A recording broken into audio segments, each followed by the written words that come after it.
Hello everyone, आज हम उस मुद्दे पे बात करने जा रहे हैं जो हर स्टूडेंट के लिए एक कहीं ना कहीं टेक्निकल पॉइंट की वजह से उसकी आंसर राइटिंग में एक ग्लिच आ जाता है, उसकी पेन नहीं चल पाती, उसको ये डाउट रहता है कि इस पर्टिकुलर शब्द को कैसे डील करें।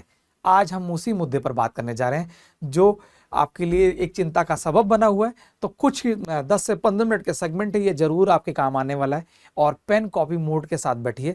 फिर से मैं बोल रहा हूँ, केवल इस लेक्चर्स को केवल सुनिएगा नहीं, कुछ कॉपी रखिए, कुछ पेन रखिए और पेन चलाते चलिए और चीज़ों को रिलेट करते चलिए। चलिए आइए आसान शब्दों में समझते हैं कुछ ऐसे शब्दों को जो आपके आंसर्स को चार चांद भी लगा देते हैं और उसको खराब भी कर देते हैं। क्यों? क्योंकि अगर हम उस पॉइंट्स को नहीं समझ पाते, उस शब्द को नहीं समझ पाते, तो जो डिमांड होती है हम वो फुलफिल ही नहीं कर पाते और जिसकी वजह से अप टू द मार्क हमारे मार्क्स नहीं आ पाते। हमारे मन में यही रखता है कि हमारा मेंस क्यों नहीं हो पा रहा है, हमने तो आंसर राइटिंग पूरी की थी, टेस्ट सीरीज पूरे किए थे, इवन हमने एमपीपीएससी में पूरा पेपर कंप्लीट हुआ, मगर प्रॉब्लम ये थी कि जो डिमांड था वो हमने फुलफिल किया ही नहीं। तो आज हम उस डिमांड को थोड़ा एक बार देख लेते हैं कि ये टेक्निकल जो शब्द हैं जो आपके लिए प्रॉब्लम बनाते हैं, उसको आज हम उस प्रॉब्लम का समाधान प्रस्तुत करने जा रहे हैं। जैसे सबसे पहला शब्द आता है चर्चा कीजिए, डिस्कस।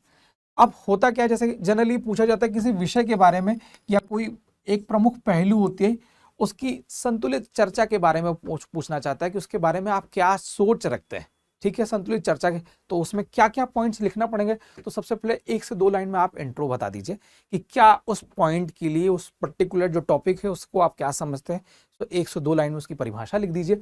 फिर उसके पक्ष में बात कर दीजिए कि उसके एडवांटेज या कुछ इंपॉर्टेंट जो फैक्ट्स हैं उसके बारे में बता दीजिए। फिर उसकी लिमिटेशंस के थोड़ा सा उसके पॉइंट्स, नेगेटिव पॉइंट्स कौन कौन से हैं और नेगेटिव पॉइंट की जो परसेंटेज है या रेशियो है थोड़ा कम रखिएगा, पॉजिटिव की ज़्यादा रखिएगा और उसके साथ यदि आवश्यक हो तो उसका सोल्यूशन दे दिए।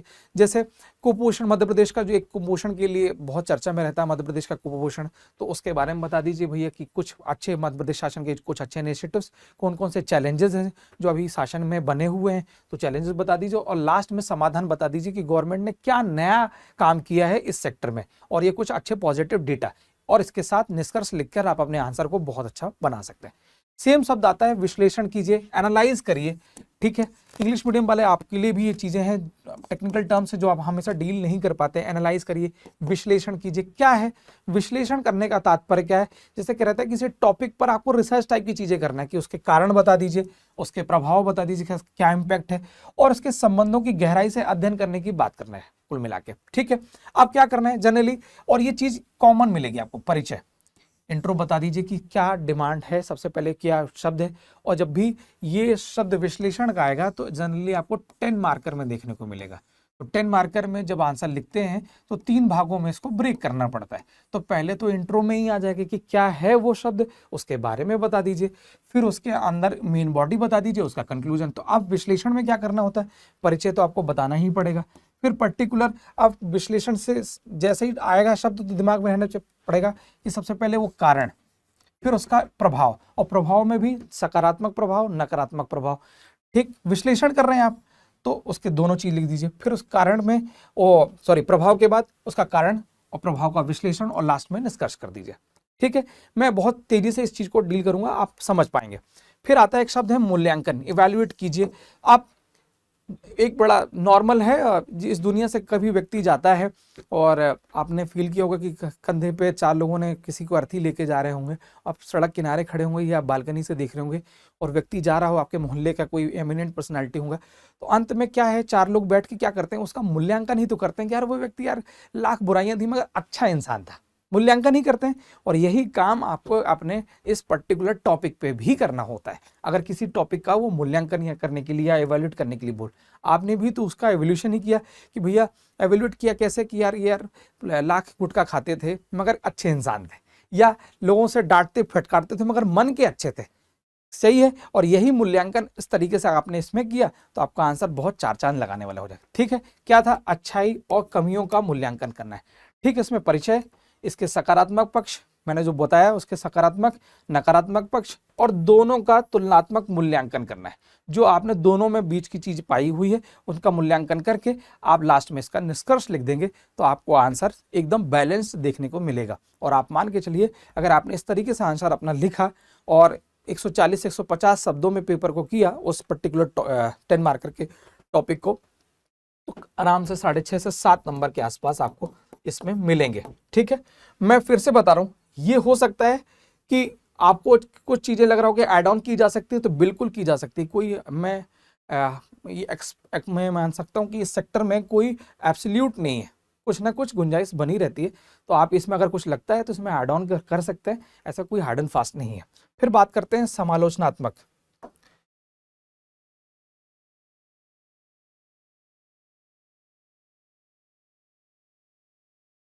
तो एक बार इसको देख लीजिए बच्चों, थोड़ा सा इसको रीज कर लेते हैं पहले।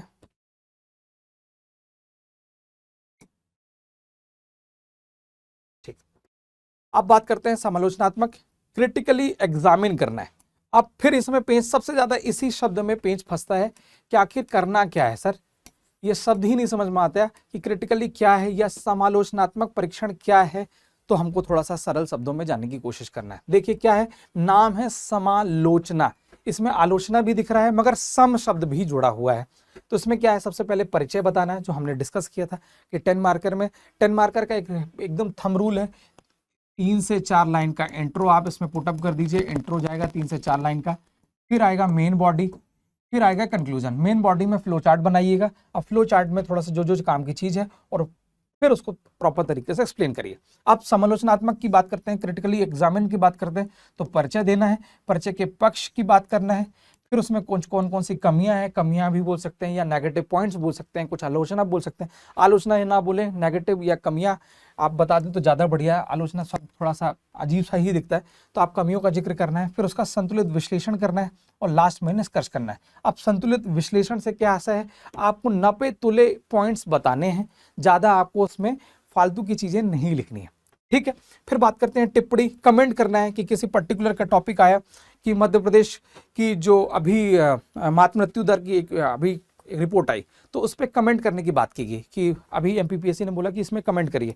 तो आपको कमेंट अपना वाला कमेंट नहीं करना है, जो एग्जाम की डिमांड है वो वाला कमेंट करना है। ठीक है, एक मिनट थोड़ा इसको मैं रीज कर लूं।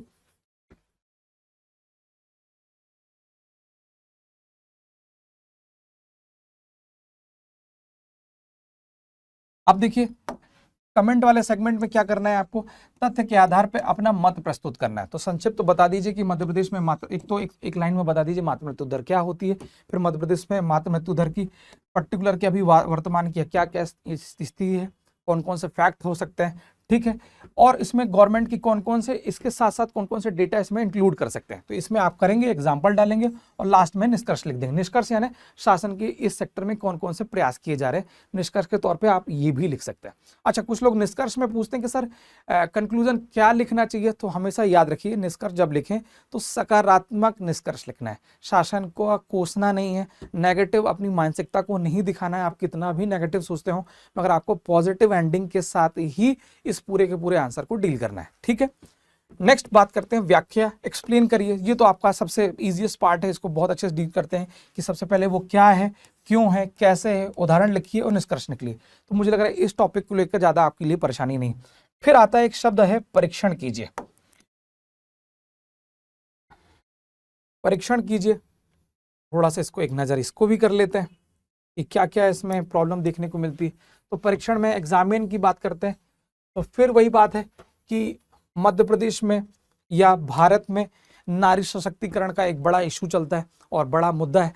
तो उसमें परीक्षण करने के लिए बोला जाता है कि भैया कब तक या किस हद तक नारी सशक्तिकरण भारत में देखने को मिल रहा है। तो इस टॉपिक पर आप परीक्षण कीजिए। तो परीक्षण में क्या करना है, सभी पहलुओं की जांच करना है कुल मिला के। तो देखिए कौन कौन से सबसे पहले थोड़ा सा परिचय बता दीजिए, फिर उसके सामाजिक, आर्थिक, राजनीतिक, इसमें तो ये पर्टिकुलर जो नारी वाला टॉपिक है उसमें पर्यावरणीय टॉपिक तो नहीं जुड़ पाएगा, बाकी ये जितने 3-4 आयाम हैं ये देखने को मिलेंगे।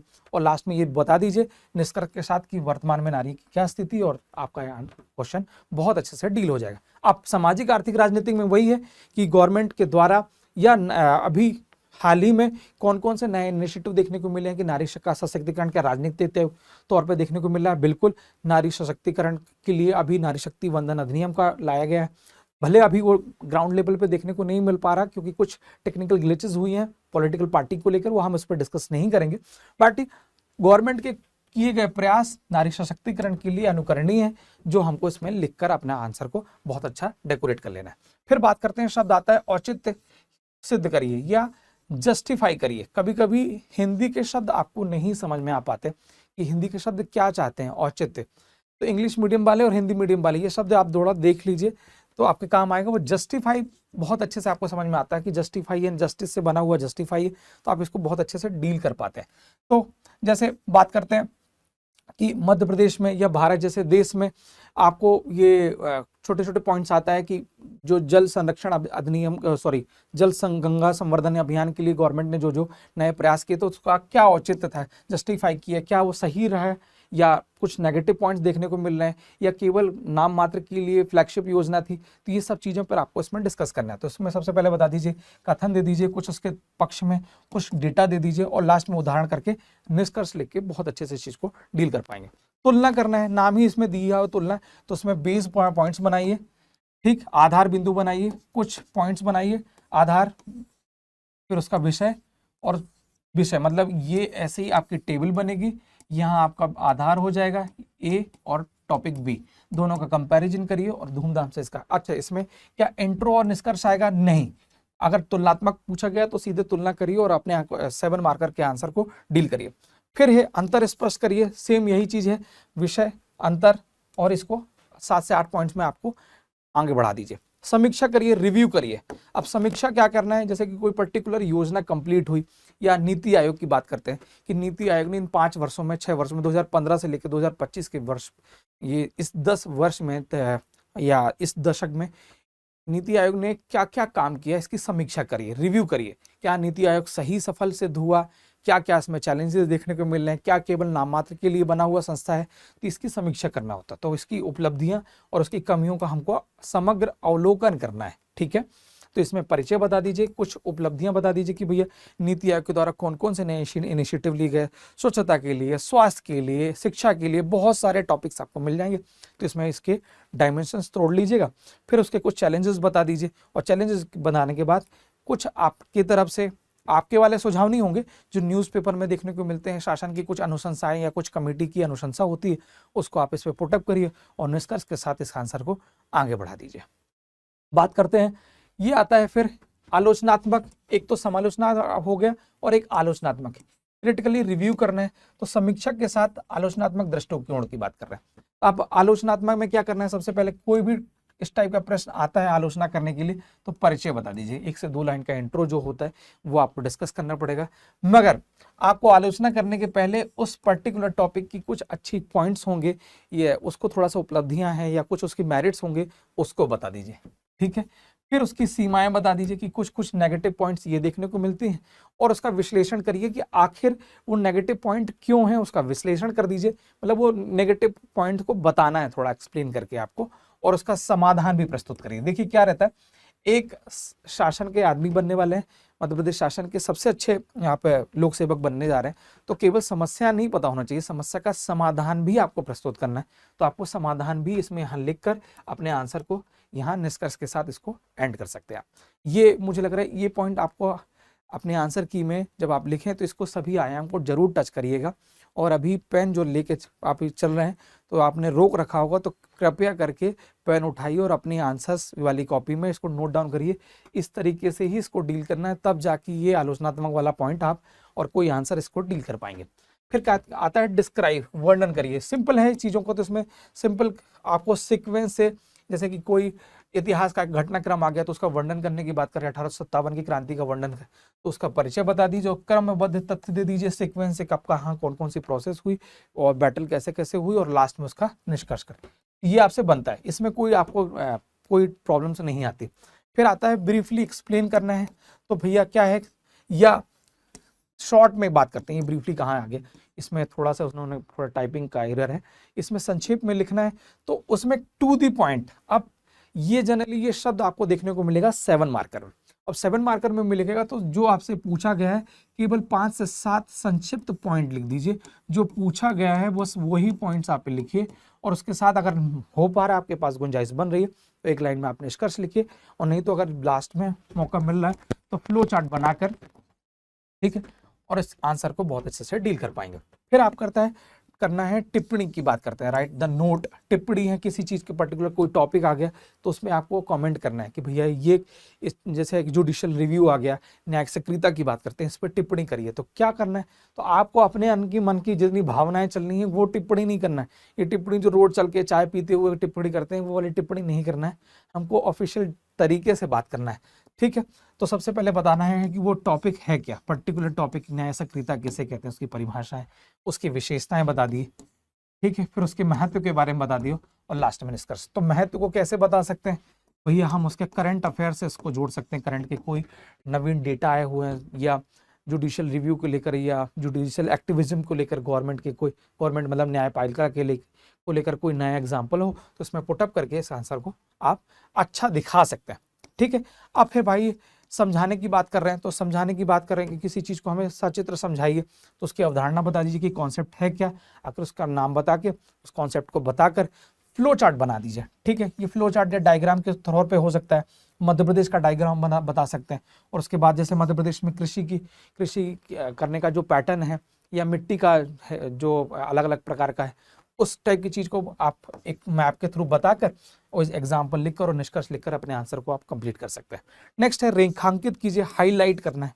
अब देखिए हिंदी मीडियम थोड़ा सा इसमें आप फंस जाते हैं, रेखांकित कीजिए और इंग्लिश में आता है हाईलाइट कीजिए। तो किसी मुद्दे के केवल उड़ते उड़ते पॉइंट्स की बात कर रहा है, अंदर ज्यादा डीप में जाने की जरूरत नहीं है।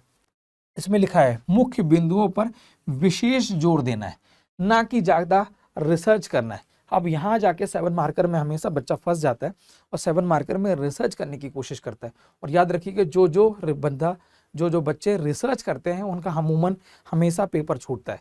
तो ये पेपर रिसर्च नहीं, पूरा करने का पेपर है, अलग अलग डायमेंशंस के साथ पूरा करने का है, विषय की समझ के साथ लिखने के। अगर आपने इसको लिख दिया तो आप, मैं दावे के साथ बोल सकता हूँ कि आपका पेपर ना केवल पूरा होगा बल्कि रैंक के साथ पूरा होगा, ठीक है। तो रेखांकित करने वाले सेगमेंट में क्या करना है, केवल जो मुख्य बिंदु हैं, हेडिंग्स और उसके कीवर्ड्स को लिखकर इसके आपके आंसर को बहुत अच्छे से डील कर सकते हैं। फिर से मैं बोल रहा हूँ, हाईलाइट शब्द ही वही बोल रहा है कि इसके केवल उड़ते उड़ते मुझे पॉइंट्स बता दो, ज्यादा डीप मुझे नहीं चाहिए। क्यों? क्योंकि 7 मार्कर में 60 शब्दों में आप जनरली 40 से 45 शब्दों में ही आप लिख पाते हैं, क्योंकि 3 मिनट का समय मिलता है। तो इसमें केवल मुख्य बिंदु बताना है, वो भी कीवर्ड्स में, तो इस चीज को दिखना है। फिर बात करते हैं सिद्ध कीजिए।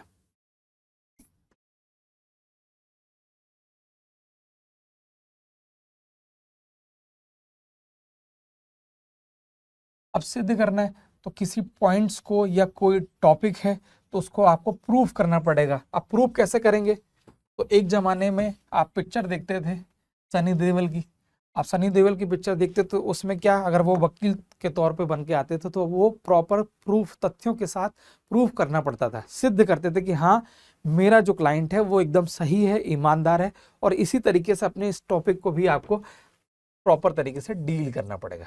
तो कैसे होगा, प्रमाणों के साथ कथनों को सिद्ध करना पड़ेगा। प्रमाण कैसे, तो बहुत सारे जो फैक्ट आपके पास पुराने होंगे, गवर्नमेंट के डाटा होंगे, उसको रखकर आप इस चीज को प्रूव करेंगे।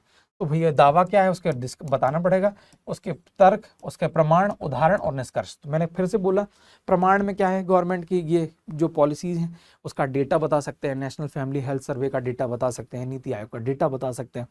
फिर बात कर सकते हैं कि भैया इस पक्ष में कौन कौन सी कमेटियों ने कौन कौन से डिसीजन दिए हैं, कोई अनुशंसा दी है क्या, अगर दी है तो उनका नाम या बाजू में जिक्र करके इस चीज के पक्ष में बात करके आपको निष्कर्ष लिख देना है। तो ये उस कुल मिलाकर ये शब्द जो है सिद्ध करने वाला, सिद्ध तभी करेंगे जब आपके पास उसका प्रमाण होगा, तभी आप में कॉन्फिडेंस होगा। बात करते हैं आकलन करना है, तो किसी चीज का आकलन करने के बारे में जो शब्द है प्रभाव, परिणाम और संतुलित मूल्यांकन। देखिए क्या है, पर्टिकुलर किसी चीज का आकलन करना है, हमको फिर से वही बात कि अगर ये 10 मार्कर के सेगमेंट में आ गया कि इस पर्टिकुलर टॉपिक का हमें आकलन करके बताइए कि ये सही देखने को मिल रहा है या देखने को नहीं मिल पा रहा है। जैसे भारत जैसे देश में क्या गरीबी का आकलन करने के लिए बोला कि खासकर इकोनॉमी वाले सेगमेंट में कि गरीबी सच में देखने को मिल रही है या खत्म हो गई है, या केवल जैसे गवर्नमेंट ने अभी हाई कोर्ट ने एक स्टेटमेंट दिया कि नहीं, आपका ग्राउंड में रियलिटी दिख नहीं रही है, केवल आपकी बातें केवल हाई लेवल पे ही है, ऊपर लेवल पे देखने को मिल रही है। हकीकत में गरीबी सच में नहीं हटी, नहीं तो गवर्नमेंट ने प्रॉपर तरीके से प्रूव दिया कि नहीं भाई इतने डेटा के हिसाब से 12 करोड़ या कम से कम 30 से 35 करोड़ लोग गरीबी से अपने लेवल से उठ गए। तो प्रॉपर तरीके से, तो अब इसमें क्या बताना है, तो पर्टिकुलर टॉपिक के बारे में बता दिए कि भैया गरीबी क्या है, परिचय बता दीजिए। फिर उस सेगमेंट जो टॉपिक होगा उसका सकारात्मक प्रभाव, नकारात्मक प्रभाव और समग्र आकलन करना है। क्या आकलन, कि भैया वो जो चीज़ें हैं वो क्या फिजिबल हैं, धरातल पे सही रूप में देखने को मिल रही हैं और हैं, और उसके साथ निष्कर्ष लिखिए और आंसर आपका बहुत तरीके से देखने को मिल जाएगा ठीक ठाक तरीके से। फिर कोई बात आता है गिव द रीजन, कारण करने किसी की चीज़ का रीजन बताना है, कॉज बताइए। तो केवल अब 7 मार्कर में जनरली ये शब्द देखने को मिलेगा। किसी चीज का अगर आपको से कारण पूछा रहा है तो सीधे कारण लिखिए, उसके प्रभाव के बारे में ज्यादा आपको जिक्र नहीं करना है। कारण पूछा गया, अब इसी में बच्चे इमोशनल हो जाते हैं, 1-2 लाइन में इंट्रो लिखते हैं, फिर कारण लिखते हैं, फिर कंक्लूजन लिखते हैं, जिससे बहुत सारा टाइम वेस्ट हो जाता है। तो जो पूछा गया है बस सीधे आप उसको लिख कर अपने आंसर को दी एंड कर दें। क्रमबद्ध 5 से 8 कारण बताइए, यदि संभव हो तो कारण का थोड़ा सा वर्गीकरण कर पा रहे तो ठीक है, नहीं तो कारण बताइए और सीधे अपने आंसर को एंड कर दीजिए। क्लियर है। फिर उदाहरण सहित समझाइए, तो नाम ही दिख रहा है उदाहरण सहित समझाइए।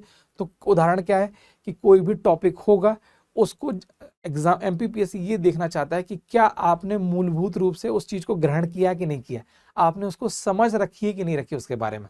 ठीक है, तो आपको पर्टिकुलर टॉपिक की अवधारणा बताना पड़ेगी कि क्या है, उसकी व्याख्या करना है, और उसके 2 से 3 एग्जाम्पल आपको इसमें पुटअप करने पड़ेंगे, तब जाके वो उदाहरण दिखेगा कि हाँ बिल्कुल सच बात बोल रहे हैं। जैसे नोटबंदी की बात करें या इसमें वित्तीय समावेशन की बात करते हैं, जैसे इकोनॉमी में आता है वित्तीय समावेशन, तो जब वित्तीय समावेशन का उदाहरण सही समझाइए तो वित्तीय समावेशन की परिभाषा बताएंगे और गवर्नमेंट ने कौन कौन से इसमें इस सेक्टर में काम किए हैं। जैसे आपने जनधन आधार और मोबाइल जैम ट्रिनिटी की बात कही, तो इसके थ्रू भी आपको ये वित्तीय समावेशन देखने को मिलेगा। फिर क्या किया, डिजिटल पेमेंट करने का काम चालू कर दिया। फिर DBT daily direct benefit transfer जो होता है, प्रत्यक्ष लाभ अंतरण की बात करते हैं, तो उसमें भी आपको सीधे चीजें देखने को मिलेगी। तो उदाहरण के साथ इस चीज को आप प्रॉपर तरीके से निष्कर्ष दे देंगे। फिर बात करते हैं वही आलोचना की बात करते हैं, क्रिटिसाइज करना है तो दोष और कमियों को बताना है और सीधे आ जाना है। ठीक है, 1 से 2 लाइन में आएगा सुधार, और सुधार ज्यादा आपको सुधार में टाइम वेस्ट नहीं करना है, जो जो कमियां हैं वही बताना है और कमियों का कारण, और 1 से 2 लाइन में सुझाव और उसका निष्कर्ष, और दैट्स इट। आपको आंसर यहाँ पूरा देखने को मिलेगा। फिर किसी चीज की आपको क्या पूछ रहा है, विशेषताएं बताइए, फीचर्स बताइए, कैरेक्टरिस्टिक बताइए, तो थोड़ा सा इसको भी जान लेते हैं।